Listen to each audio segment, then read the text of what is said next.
Hi guys, good day to everyone on my TikTok page. Good day to each and every one of you all. Today I will be talking about two different topics. The first topic I would like to talk about is identity crisis. Now, some black African people or black African American people or black people from different parts of the world, some of them are going through identity crisis where they are saying they do not know their identity. Now, reasons for that could have contributed to some people experiencing identity crisis. Um, Issues could have been segregation, of course. We know that black people were segregated back in the earlier 1800s, because the reason why I say 1800s, around there under the 1900s, because slavery was abolished in the year 1865. Okay, it was abolished in a lot of countries around the 1800s. It was abolished in Trinidad and Tobago, my country of birth, in 1834. It was abolished. Slavery was abolished here in the US in 1865. Okay, so back then, 17th, early, let's say, under the 18th, let's deal with the 18th century. Okay, a lot of black people, they were segregated, they were separated from different groups, they were separated from the white people. Okay, also back then, what could have contributed to identity crisis in today's world? Probably perhaps political polarization, where of course we know back then two different groups with two different opinions probably could have contributed to that. Okay, now, identity crisis, what is happening in today's world with some black people. Now, some black people, what they do a DNA test. Within that DNA testing, the results will show they have a larger percentage of African within them genetically, a larger percentage. Sometimes the DNA testing will show about 2 or 3 or 12% of indigenous Native Americans within their DNA. Also, it might show a small percentage of Europeans within their blood, or maybe Portuguese within their blood. Now, the reason for all of this, okay, we have to keep in mind that back then, although we know that slaves were enslaved, some of the slaves escaped. Some of them escaped, yeah, and they formed their own communities. Now, within those communities, those slaves, the slaves who escaped, of course, they would have entered into intermarry or enter into relationships with people of different ethnicity. And of course, if they enter into relationship with people of different ethnicity, of course, different children would have been birthed from that. And if different children are birthed from people who enter into intermarrying of two different ethnicity, what do you think going to happen genetically? Then we're going to have a mixed child, a child with two different ethnicity within them. That's what we're going to have, okay? So, don't say that it's impossible for someone who is black to have a DNA of Caucasian within them. It's not impossible. You all know that. We have interracial relationships today, right? You all see it. Okay? We all see it, right? So, of course, what is happening in today's world happened back then. Thank you. What happening in today's world where people are different ethnicity coming together happen now is happening back then. So, although we know that the black people were segregated, some of the slaves escaped and they formed their own communities. Okay?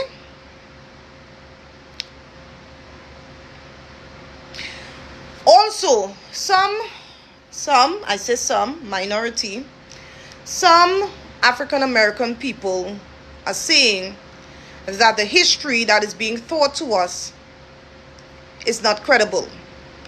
It is not valid. There's no validity with it. They are saying that that history is the colonizers' history.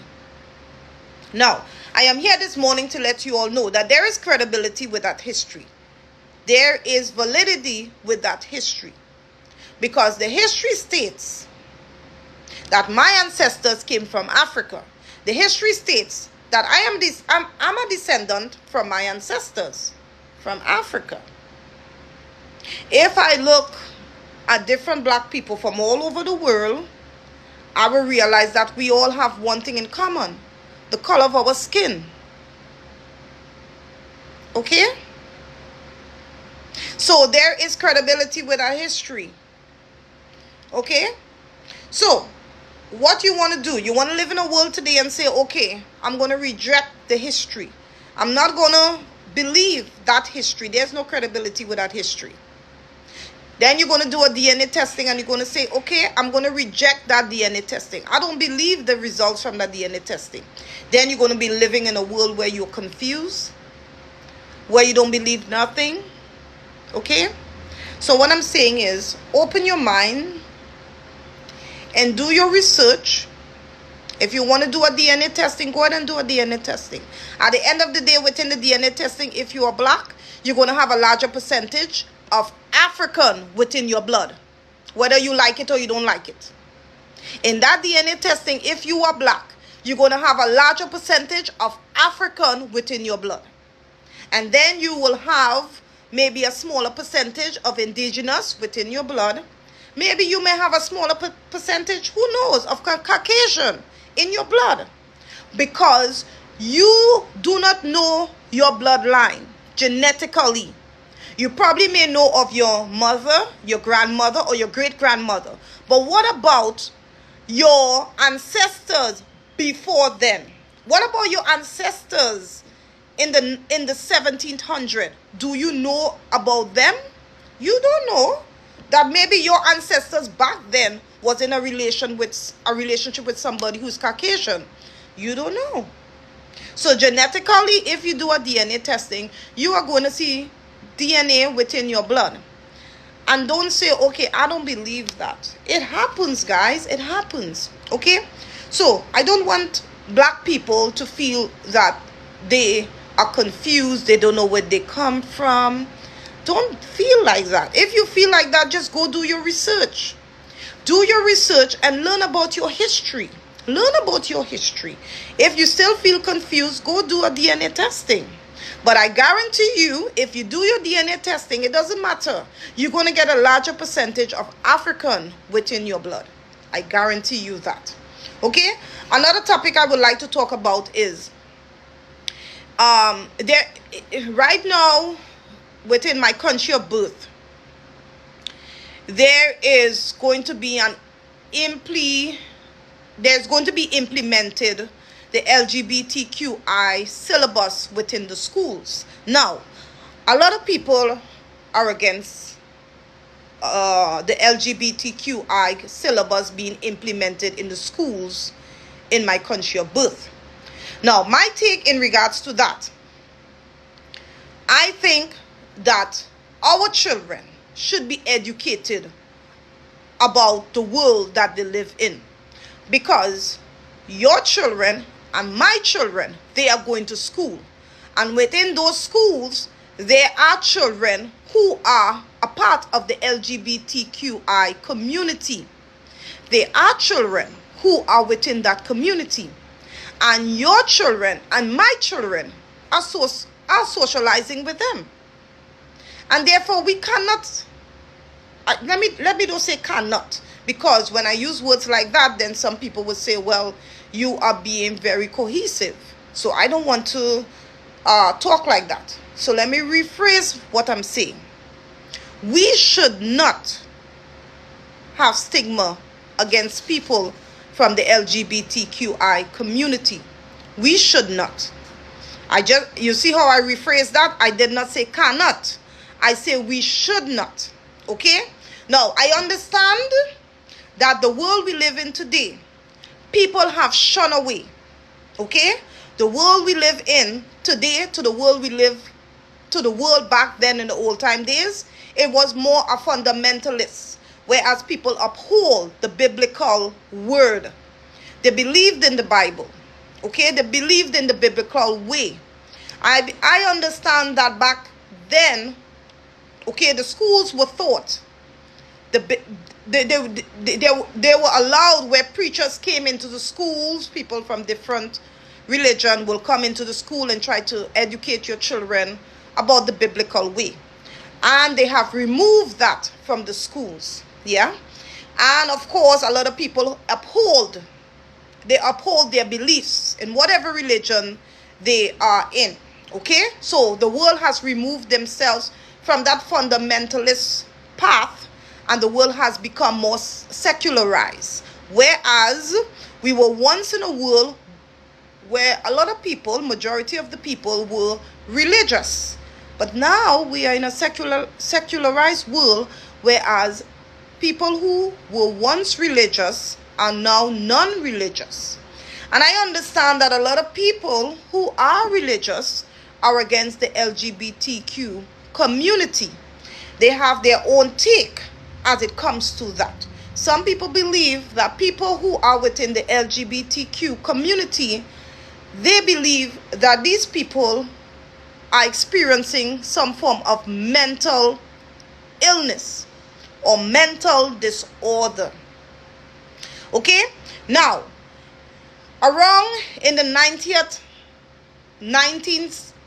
centuries, around there was a research done.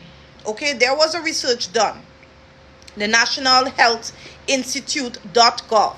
There was a research done. And upon research, the results, it was shown that homosexuality is now known as a counterpart of heterosexuality. Okay? So meaning that homosexuality is not seen as a mental illness. It's not seen. So it is not considered a mental illness. But I am not going to negate the fact that the people within the LGBTQ community, they experience mental illness on a higher rate than people who are heterosexual. Okay? So people within the LGBTQ community do experience mental illness more. Okay? Now, people who are against the LGBTQ community, I understand that everyone are entitled to their own opinions and their own take. But the world we live in is changing, is evolving. Okay? And whether you like it or I like it or we don't like it at all, the world is going to move forward. And if in my country of birth they are saying that they are going to implement the LGBTQ syllabus within the schools in Trinidad and Tobago, if the government wants to do that, they're going to do it. Whether you like it, whether you protest, whether you like it or you don't like it or not, they are going to implement it. Okay? And I think that yes, our children should be educated about what it means. Okay? What LGBTQ means. Our children should be educated about that. Because your children are socializing themselves with people who are within the LGBTQ community. And we should not. We should not. It should not be a stigma. It should not. I say it should not. Okay? Also, where transition is concerned, some people transition. They do transition. So, a man will transition into a woman, or woman will transition to a man. Right? Cognitive dissonance. Some of them will go through that. Okay? Meaning that, okay, if a man is a man and he transition into a woman, okay, they will have those unsettling thoughts. Okay? Contradicting thoughts. And I understand how mental illness can come in when you're thinking about homosexuality. Okay? Because there are unsettling thoughts, unwavering thoughts. And of course, we know that when some people transition, they do go through complication, and we understand that. You know, a lot of people are saying, well, okay, well, a man was born as a man and a woman was born as a woman. And it doesn't matter if they change their parts within their body, they will always be the person that they were born. So if they were born as a man, they're going to be a man. It doesn't matter. If they're born as a woman, they're going to be a woman. I understand everyone has their own opinions. Everyone are entitled to their own opinions. But for me, I respect everyone's choice of being whoever they choose to be. I am not going to be having any stigma against these people. Okay? I am not. And if I am having a dialogue with my children, I am going to let my children know to respect them. Likewise, they should respect us as well. And I understand everyone has their own opinions. Well, some of these people, they call them these people, they don't respect heterosexual people at all. They have an attitude, they are aggressive, they are this, they are that. I understand that. But everyone has their life to live, and we need to respect whatever choice and whatever path that they choose. Okay? So that's all I have to say today in regards to that topic. Okay? That's all I have to say. The government is going to do what the government is going to do. If the government wants to implement the LGBTQ syllabus within the schools of Trinidad and Tobago, the government going to do it. Okay? And that's all I have to say today. Okay, so you guys have a beautiful day, and bye.